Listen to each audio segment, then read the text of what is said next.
ದೇವರು ಪ್ರೀತಿಸುವ ಪ್ರೀತಿಯ ಬಿಗ್ ಜೆ ಟಿವಿ ಪ್ರಿಯ ವೀಕ್ಷಕರಿಗೆ ನಮ್ಮ ಕರ್ತನಾದ ಯೇಸು ಕ್ರಿಸ್ತನ ಹೆಸರಿನಲ್ಲಿ ನಿಮ್ಮನ್ನು ವಂದಿಸಿ ಸ್ವಾಗತ ಬಯಸ್ತಿದ್ದೇವೆ. ಬನ್ನಿರಿ, ಇಂದು ನಾವು ದೇವರ ವಾಕ್ಯವನ್ನು ಅಧ್ಯಯನ ಮಾಡಿಕೊಳ್ಳೋಣ. ಇಂದಿನ ನಮ್ಮ ಅಧ್ಯಯನ ಅಪೊಸ್ತಲರ ಕೃತ್ಯಗಳು, the Book of Acts, chapter 14ನೇ ಅಧ್ಯಾಯ. ಅಪೊಸ್ತಲ ಕೃತ್ಯ 14ನೇ ಅಧ್ಯಾಯದಲ್ಲಿ 13 ಆತ್ಮಿಕ ಪಾಠಗಳನ್ನು ನಾವು ಕಲಿಯಬಹುದು, ನೋಡಬಹುದು, ಅಧ್ಯಯನ ಮಾಡಬಹುದು. 13 spiritual lessons from book of Acts chapter 14. ಒಂದೊಂದಾಗಿ ಈ 13 ಆತ್ಮಿಕ ಪಾಠಗಳು, ಸ್ಪಿರಿಚುವಲ್ ಲೆಸನ್ಸ್ ನಾವು ನೋಡಿಕೊಳ್ಳೋಣ. ಮೊದಲನೇದಾಗಿ ಸ್ಪೀಕ್ ಇಫೆಕ್ಟಿವ್ಲಿ, ಪರಿಣಾಮಕಾರಿಯಾಗಿ ಮಾತನಾಡುವುದು. ಇದು ಮೊದಲನೇ ಆತ್ಮಿಕ ಪಾಠ. ಹೌದು, ಐಕೋನ್ಯದಲ್ಲಿಯೂ ಪೌಲ ಮತ್ತು ಬಾರ್ನಬರು ವಾಡಿಕೆಯಂತೆ ಯೆಹೂದ್ಯರ ಸಭಾಮಂದಿರಕ್ಕೆ ಹೋದರು. ಅಲ್ಲಿ ಪರಿಣಾಮಕಾರಿಯಾಗಿ ಮಾತಾಡಿದರು. ವಾವ್, ನನಗಿನ್ನೂ ಆ ಒಂದು ಹಂತಕ್ಕೆ ಬಂದಿಲ್ಲ. ನಾನು ಮಾತಾಡ್ತಾ ಇದ್ದೀನಿ, ಆದರೆ ಪರಿಣಾಮಕಾರಿಯಾಗಿ ಮಾತನಾಡುವಂತೆ ದೇವರು ನನಗೂ ನನ್ನಂಥ ಪ್ರಸಂಗಿಗಳಿಗೂ ದೇವರು ತನ್ನ ಕೃಪೆಯನ್ನು, ತನ್ನ ಪ್ರಕಟಣೆಯನ್ನು, ತನ್ನ ಅಭಿಷೇಕವನ್ನು ದಯಪಾಲಿಸಲಿ. ಸ್ಪೀಕ್ ಇಫೆಕ್ಟಿವ್ಲಿ, ಪರಿಣಾಮಕಾರಿಯಾಗಿ ಮಾತಾಡೋದಂದರೆ ಗಟ್ಟಿಯಾಗಿ ಮಾತಾಡೋದಲ್ಲ. ಮಾತಾಡೋದು ಒಳ್ಳೆಯದೇ, ಅದು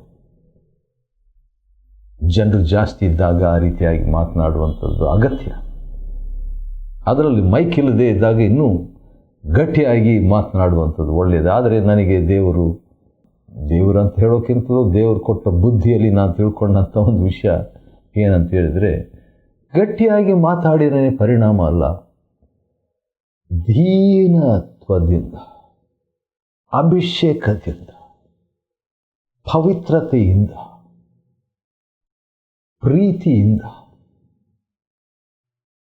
ತಾಳ್ಮೆಯಿಂದ ಮಾತನಾಡುವಾಗ, ಪ್ರಕಟಣೆಯಿಂದ ಮಾತನಾಡುವಾಗ ಅದು ಪರಿಣಾಮಕಾರಿಯಾಗಿ ಮಾತನಾಡುವುದಾಗಿದೆ ಅನ್ನುವಂಥ ವಿಷಯ ನನಗೆ ಗೊತ್ತಾಯಿತು. ಆದ ಕಾರಣ ಅದನ್ನು ಮಾತನಾಡಲಿಕ್ಕೆ ನಾನು ಯತ್ನಿಸ್ತಿದ್ದೇನೆ.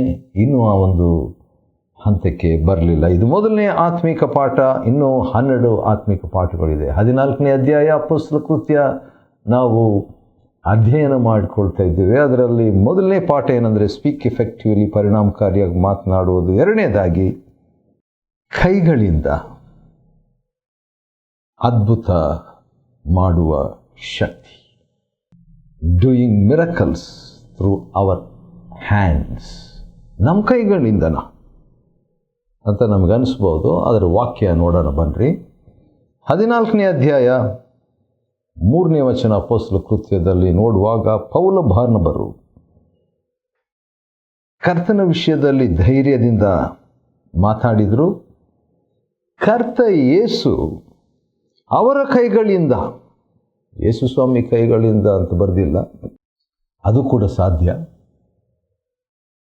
ಆದರೆ ಪೌಲ ಬಾರ್ನಬರ ಕೈಗಳಿಂದ ಅದ್ಭುತ ಕಾರ್ಯಗಳನ್ನು, ಸೂಚಕ ಕಾರ್ಯಗಳನ್ನು ಮಾಡುವ ಶಕ್ತಿಯನ್ನು ಕೊಟ್ಟು. ಹಾಗಾದರೆ ಎರಡನೇ ಆತ್ಮಿಕ ಪಾಠ ಏನು? ಎರಡನೇ ಆತ್ಮಿಕ ಪಾಠ, ದೇವರು ನಮ್ಮ ಕೈಯಲ್ಲಿ ಕೂಡ ಆತನು ಅದ್ಭುತ ಶಕ್ತಿ, ಆತ್ಮಿಕ ಶಕ್ತಿಯನ್ನು ಯೇಸು ಸ್ವಾಮಿ ಕೊಡ್ತಾರೆ ಅನ್ನುವಂಥದ್ದು. ಆದ ಕಾರಣ ನಮ್ಮ ಕೈಗಳನ್ನು ನಾವು ಶುಚಿಯಾಗಿ ಇಟ್ಟುಕೊಳ್ಳಬೇಕು, ನಾವುಗಳು. ಮೂರನೇದಾಗಿ ಕೃಪಾವಾಕ್ಯವನ್ನು ಖಚಿತಪಡಿಸುವುದು. ಅಪೊಸ್ತಲಕೃತ್ಯ 14ನೇ ಅಧ್ಯಾಯದಲ್ಲಿ 13 ಆತ್ಮಿಕ ಪಾಠಗಳಿವೆ. ಅದರಲ್ಲಿ 3ನೇ ಆತ್ಮಿಕ ಪಾಠ ಏನಂತ ಹೇಳಿದರೆ, ಕೃಪಾವಾಕ್ಯವನ್ನು ಖಚಿತಪಡಿಸುವುದು, confirming the word of grace. ಹೌದು, ಕೃಪಾವಾಕ್ಯವನ್ನು ಯಾವ ರೀತಿಯಾಗಿ ದೇವರು ಖಚಿತಪಡಿಸ್ತಾರೆ ಅಂತ ಹೇಳ್ಬಿಟ್ಟು ನೋಡುವಾಗ, ನಮ್ಮ ಕೈಗಳಿಂದ ಅದ್ಭುತ ಕಾರ್ಯಗಳನ್ನು, ಸೂಚಕ ಕಾರ್ಯಗಳನ್ನು ಮಾಡುವ ಶಕ್ತಿಯನ್ನು ಕೊಡುವುದರಿಂದ ದೇವರು ತನ್ನ ಕೃಪಾವಾಕ್ಯವನ್ನು ಖಚಿತಪಡಿಸಿಕೊಳ್ತಾರೆ. ಆ ರೀತಿಯಾಗಿ ಹೆಚ್ಚಾಗಿ ನಮ್ಮ ಜೀವನದಲ್ಲಿ ದೇವರು ಮಾಡಲಿ. ಹೌದು. 4ನೇ ಆತ್ಮಿಕ ಪಾಠ ಏನಂದರೆ, faith to be healed. Faith to be healed. ಲುಸ್ತ್ರದಲ್ಲಿ ಒಬ್ಬ ಕುಂಟ ಇದ್ದ. ಅವನು ಹುಟ್ಟು ಕುಂಟನಾಗಿದ್ದ. ಎಂದು ಅವನು ನಡೆದಿರಲಿಲ್ಲ. ಪೌಲನು ಮಾತನಾಡುತ್ತಿರುವುದನ್ನು ಅವನು ಆಲಿಸುತ್ತಿದ್ದ. ಪೌಲನು ನೇರವಾಗಿ ಅವನನ್ನೇ ದೃಷ್ಟಿಸಿ ನೋಡಿ. ಇದು ಕೂಡ ಪ್ರಸಂಗಿಗಳು ಒಂದ್ಸರಿ ಮಾಡಬೇಕು. ಮಾತಾಡ್ತಾ ವ್ಯಕ್ತಿಗಳನ್ನು ನೋಡಬೇಕು. ಬರೀ ಬೈಬಲೇ ನೋಡಿಕೊಂಡು ಇರಬಾರ್ದು, ಅಥವಾ ಎಲ್ಲೋ ಮೇಲೆ ನೋಡಿಕೊಂಡು ಕೂಡ ಇರಬಾರ್ದಂತ ನನ್ನ ಆತ್ಮಿಕ ನಾಯಕರು ನನಗೆ ಹೇಳಿಕೊಟ್ಟಿದ್ದು ನನಗೆ ನೆನಪಿಗೆ ಬರ್ತದೆ. ಮೇಲೇನೂ ನೋಡಬೇಡ, ಕೆಲವರು ನೆಲವನ್ನೇ ನೋಡ್ಕೊಂಡಿರ್ತಾರೆ. ಮೇಲೇನೂ ನೋಡೋದು ಬೇಡ, ಕೆಳಗೆ ನೆಲವನ್ನು ನೋಡೋದು ಬೇಡ, ಜನರ ಕಡೆಗೆ ನೋಡಿ ಮಾತನಾಡುವಂಥದ್ದು. ಆದ ಕಾರಣ ಪೌಲನು ಆ ರೀತಿಯಾಗಿ ದೃಷ್ಟಿಸಿ ಒಬ್ಬ ಹುಟ್ಟು ಕುಂಟನನ್ನು ನೋಡಿಬಿಟ್ಟು ಅವನಿಗೆ ಗುಣ ಹೊಂದಲು ಅವನಲ್ಲಿ ವಿಶ್ವಾಸವಿದೆ ಎಂದು ಕಂಡು. ಮಾರ್ಕನ ಬರೆದ ಸುವಾರ್ತೆ 2ನೇ ಅಧ್ಯಾಯದಲ್ಲಿ ಯೇಸು ಸ್ವಾಮಿ 4 ಜನರು ಸ್ನೇಹಿತರು ಒಬ್ಬ ರೋಗಿಯನ್ನು, ಪಾರ್ಶ್ವವಾಯು ರೋಗಿಯನ್ನು ಮೇಲ್ಛಾವಣಿಯಿಂದ ಇಳಿಸ್ತಾ ಇರುವಂಥ ವೇಳೆಯಲ್ಲಿ ಯೇಸು ಅವರ ವಿಶ್ವಾಸವನ್ನು ಕಂಡು ಅಂತಿದೆಯಲ್ವ. ಅದೇ ರೀತಿಯಾಗಿ ಇಲ್ಲಿ ಪೌಲನು ಎಷ್ಟೊಂದು ಜನರು ಲುಸ್ತ್ರದಲ್ಲಿ ಇದ್ದಂಥ ಜನರಲ್ಲಿ ಒಬ್ಬ ಕುಂಟನಿಗೆ ವಿಶ್ವಾಸ ಇದೆ ಎಂದು ಕಂಡು ಅಪೊಸ್ತಲರ ಕೃತ್ಯ 14ನೇ ಅಧ್ಯಾಯದ 10ನೇ ವಚನದಲ್ಲಿ, ಎದ್ದೇಳು, ಕಾಲೂರಿ ನಿಲ್ಲು ಎಂದು ದೊಡ್ಡ ಧ್ವನಿಯಿಂದ ಹೇಳಿದನು. ಹಾಗಾದರೆ ದೊಡ್ಡ ಧ್ವನಿಯಿಂದ ಕೂಡ ನಾವು ಮಾತಾಡ್ಬೋದು, ತಪ್ಪೇನಿಲ್ಲ. ಆ ರೀತಿಯಾಗಿ ಹೇಳಿದಾಗ ಏನಾಯಿತು? ಆ ಮನುಷ್ಯನು ಜಿಗಿದು ನಿಂತು ನಡೆದಾಡಲು ಪ್ರಾರಂಭಿಸಿದನು. ದೇವರ ನಾಮಕ್ಕೆ ಸ್ತೋತ್ರವಾಗಲಿ. ಆದ ಕಾರಣ 4ನೇ ಆತ್ಮಿಕ ಪಾಠ ಏನಂದರೆ, ಸ್ವಸ್ಥವಾಗಲಿಕ್ಕೆ ವಿಶ್ವಾಸ ಇರುವಂಥವರನ್ನು ಕಾಣುವುದು. Seeing those who have faith to be healed.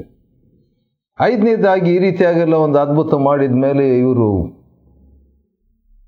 ಪೌಲ ಮತ್ತು ಬಾರ್ನಬ ಇವರೆಲ್ಲ ದೇವರುಗಳು ಅನ್ಕೊಂಡ್ಬಿಟ್ರು. ಇದು ಕೂಡ ಒಂದು ಡೇಂಜರ್. ಯಾಕಂದರೆ ಸ್ವಸ್ಥತೆಯ ಸೇವೆ ಬಹು ಅಮೂಲ್ಯವಾದ ಸೇವೆ. ಯಾಕಂದರೆ ಅದು ಯೇಸು ಕರ್ತನು ಮಾಡಿದ ಸೇವೆ. ಆದರೆ ಅದರಲ್ಲಿ ಅಪಾಯ ಇದೆ. ಯಾಕಂತ ಹೇಳಿದರೆ ಇವರು ಏನು ಮಾನವ ರೂಪದಲ್ಲಿ ದೇವರುಗಳು ಬಂದುಬಿಟ್ಟಿದ್ದಾರೆ ಅಂತ ಹೇಳ್ಬಿಟ್ಟು ಏನು ಮಾಡಿದರು? ಹೂಮಾಲೆಗಳನ್ನು, ಹೋರಿಗಳನ್ನು ಅವರಿಗಾಗಿ, ಪೌಲನಿಗಾಗಿ, ಬಾರ್ನಬನಿಗಾಗಿ ಯಜ್ಞಗಳನ್ನು ಅರ್ಪಿಸಲು ಜನರು ಇಷ್ಟಪಟ್ಟರು. ಹಾಗಾದರೆ ಪೌಲ ಬಾರ್ನಬರ ಒಂದು ಪ್ರತಿಕ್ರಿಯೆ ಏನಾಗಿತ್ತು ನೋಡೋಣ ಬನ್ನಿರಿ. ಅಪೊಸ್ತಲರ ಕೃತ್ಯ 14 Acts 14:14 ಏನು ಮಾಡಿದರು? ಅಪೊಸ್ತಲರಾದ ಈ ಬಾರ್ನಬ ಮತ್ತು ಪೌಲರು ಏನು ಮಾಡಿದರು? ತಮ್ಮ ಬಟ್ಟೆಗಳನ್ನು ಹರಿದುಕೊಂಡು ಜನಸಮೂಹದ ಕಡೆಗೆ ಓಡಿ ಹೋಗಿ, ನೋಡ್ರಿ, ತಮ್ಮ ವಸ್ತ್ರಗಳನ್ನು ಹರ್ಕೊಳ್ಳುವಾಗ ಅವರು ಬಿಲೋ ಹ್ಯೂಮನ್, ಅಂದರೆ ಈಗ ಸಭ್ಯ ವ್ಯಕ್ತಿಗಿಂತಲೂ ಕಡಿಮೆ ಆಗಿಬಿಡ್ತಾರೆ. ವಸ್ತ್ರ ಬಂದು ಒಳ್ಳೆಯ ವಸ್ತ್ರ ಧರಿಸಿಕೊಂಡಿದ್ರು, ಶುಚಿಯಾಗಿ, ಕ್ಲೀನಾಗಿ. ಆದರೆ ತಮ್ಮ ನಿಷಿದ್ಧವನ್ನು, ತಮ್ಮ ಮಾನಸಾಂತರವನ್ನು ಅವರು ಆ ರೀತಿಯಾಗಿ ವ್ಯಕ್ತಪಡಿಸಿದರು. They tore their clothes. ಅದು 5ನೇ ಆತ್ಮಿಕ ಪಾಠ. ಯಾವಾಗ ದೇವರಿಗೆ ಸಲ್ಲತಕ್ಕ ಮಹಿಮೆ ನಮಗೆ ಬರ್ತದೋ, ನನಗೆ ಬರ್ತದೋ, ಆವಾಗ ನಾನು ನನ್ನ ವಸ್ತ್ರಗಳನ್ನು ಹರಿದುಕೊಳ್ಳುವಂಥ ಅನ್ವಯ ಏನಂತ ಹೇಳಿದ್ರೆ, ನಾನು ಪಶ್ಚಾತ್ತಾಪ ಪಡಬೇಕು, ಅದನ್ನು ತಿರಸ್ಕರಿಸಬೇಕು, ನಿರಾಕರಿಸಬೇಕು. ಯೋಹಾನ 5:44 ಪ್ರಕಾರ, ಯೋಹಾನ 5:44 ಪ್ರಕಾರವಾಗಿ ಮಾನ ಬರುವಾಗ ಅದನ್ನು ಸ್ವೀಕಾರ ಮಾಡಬಾರ್ದು ನಾನು. 6ನೇದಾಗಿ ಅಪೊಸ್ತಲ ಕೃತ್ಯ 14ನೇ ಅಧ್ಯಾಯದಿಂದ 13 ಆತ್ಮಿಕ ಪಾಠಗಳನ್ನು ಕಲಿತಾ ಇದ್ದೇವೆ. 14ನೇ ಅಧ್ಯಾಯ ಮತ್ತು 15ನೇ ವಚನ, ಚಾಪ್ಟರ್ 14 ವರ್ಸ್ 15, ಅವರು ಏನು ಹೇಳ್ತಿದ್ದಾರೆ? ಪೌಲ ಬಾರ್ನಬರು, ಪ್ರಿಯ ಜನರೇ, ನೀವಿದನ್ನು ಏಕೆ ಮಾಡ್ತೀರಿ? ನಾವು ನಿಮ್ಮ ಹಾಗೆಯೇ ಮಾನವರು. ಆದರೆ ಅವರು ಏನು ಅಂದ್ಕೊಂಡಿದ್ದಾರೆ? 11ನೇ ವಚನದಲ್ಲಿ ದೇವರುಗಳು ಬಂದಿದ್ದಾರೆ ಅಂದ್ಕೊಂಡ್ಬಿಟ್ರು. ಆದರೆ ನಾವು ನಿಮ್ಮ ಹಾಗೆಯೇ ಮಾನವರು ಎಂಬುದಾಗಿ ಹೇಳ್ತಾರೆ. ಮತ್ತು ಇಂಥ ವ್ಯರ್ಥವಾದ ಸಂಗತಿಗಳನ್ನು ಬಿಟ್ಟು, ನೋಡಿ ಎಷ್ಟು ಒಳ್ಳೆ ಮಾತು ಪೌಲ ಬಾರ್ನಬರು ಅಂಥ ಸಂದರ್ಭದಲ್ಲಿ, ಅಂಥ ಒಂದು ಸಂದಿಗ್ಧ ಪರಿಸ್ಥಿತಿಯಲ್ಲಿ ಹೇಳ್ತಾರೆ. ಆ ರೀತಿಯಾಗಿ ಹೇಳಿಬಿಟ್ಟು ಇನ್ನೊಂದು ಮಾತನ್ನು ಹೇಳ್ತಾರೆ, ಟರ್ನ್ ಟು ಗಾಡ್. ನಮ್ಮ ಕಡೆಗೆ ನೀವು ತಿರುಗಿಕೊಳ್ತಾ ಇದ್ದೀರಿ, ನಮಗೆ ಹೂವಿನ ಮಾಲೆ ಮತ್ತು ನಮಗೆ ಹೋರಿಗಳನ್ನೆಲ್ಲ ತರ್ತಾ ಇದ್ದೀರಿ. ಆದರೆ ನೀವೇನು ಮಾಡಬೇಕು? ಭೂಮಿ, ಆಕಾಶ, ಸಮುದ್ರಗಳನ್ನು, ಅವುಗಳಲ್ಲಿರುವ ಪ್ರತಿಯೊಂದನ್ನು ಸೃಷ್ಟಿಸಿದ, ಜೀವಿಸುವ ದೇವರ ಕಡೆಗೆ ತಿರುಗಿಕೊಳ್ಳ್ರಿ. You turn to God. Wow,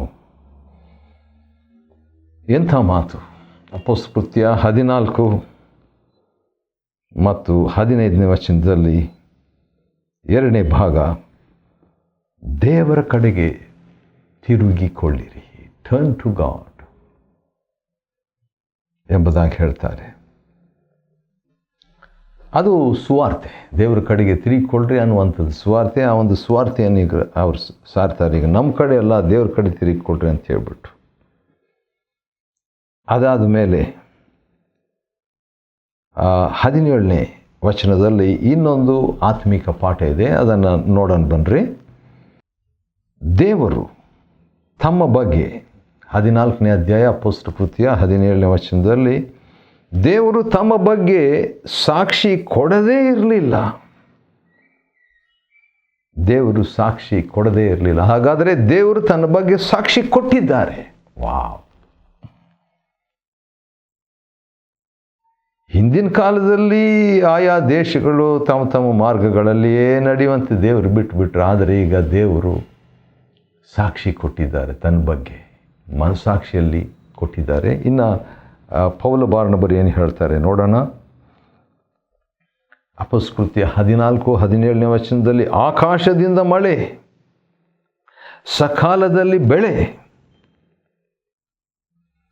ನಿಮಗೆ ದಯಪಾಲಿಸಿ ಆಹಾರ ಕೊಟ್ಟು. ಇವೆಲ್ಲ ಯಾರು ಕೊಡ್ತಾ ಇರೋದು? ದೇವರು. ಆಕಾಶದ ಹಕ್ಕಿಗಳನ್ನು ನೋಡ್ರಿ, ಅದು ಬಿತ್ತುವುದಿಲ್ಲ, ಕೊಯ್ಯುವುದಿಲ್ಲ, ಆದರೂ ಕೂಡ ದೇವರು ಅವುಗಳನ್ನು ಪೋಷಿಸುವ ಸಾಕ್ಷಿ. ಹಾಗಿರುವಾಗ ನಮ್ಮ ಅವಶ್ಯಕತೆಗಳನ್ನು ದೇವರು ನೆರವೇರಿಸದೆ ಇರ್ತಾರ? ಖಂಡಿತವಾಗಿ ನೆರವೇರಿಸ್ತಾರೆ. ಹೌದು, ದೇವರು ತನ್ನ ಬಗ್ಗೆ ಸಾಕ್ಷಿ ನಿಸರ್ಗದಲ್ಲಿ ಅಥವಾ ಸೃಷ್ಟಿಯಲ್ಲಿ ಕೊಟ್ಟಿರುವಂಥದ್ದು ಬಹಳ ಗಂಭೀರವಾದಂಥ, ಅಮೂಲ್ಯವಾದಂಥ ಒಂದು ಅನುಭವ. ಆದರೆ ಅದೇ ಸಂದರ್ಭದಲ್ಲಿ ದೇವರು ಇನ್ನೊಂದು ಕಾರ್ಯವನ್ನು ಪೌಲ ಬಾರ್ನಬರು ಹೇಳ್ತಾರೆ. ಅದು ನನಗೆ ಭಾಳ ಇಷ್ಟಕರವಾದಂಥ ಒಂದು ಸಂಗತಿ. 14ನೇ ಅಧ್ಯಾಯ 17ನೇ ವಚನದ ಕೊನೆಯ ಭಾಗದಲ್ಲಿ ಈ ರೀತಿಯಾಗಿದೆ, ನಿಮ್ಮ ಹೃದಯಗಳನ್ನು ಆನಂದದಿಂದ ತುಂಬಿಸಿ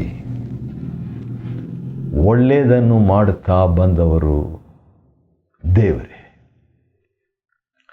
ಹಾಗಾದರೆ ದೇವರು ಆತನ ಕಡೆಗೆ ತಿರುಗಿಕೊಂಡಾಗ ನನಗೆ ದೇವರು ಮಾಡುವಂಥದ್ದು ಏನು ಅಂತ ಹೇಳಿದರೆ, ದೇವರು ನನ್ನ ಹೃದಯವನ್ನು, ನಮ್ಮ ಹೃದಯಗಳನ್ನು ಆನಂದದಿಂದ ತುಂಬಿಸಿ ಒಳ್ಳೆಯದನ್ನು ಮಾಡ್ತಾ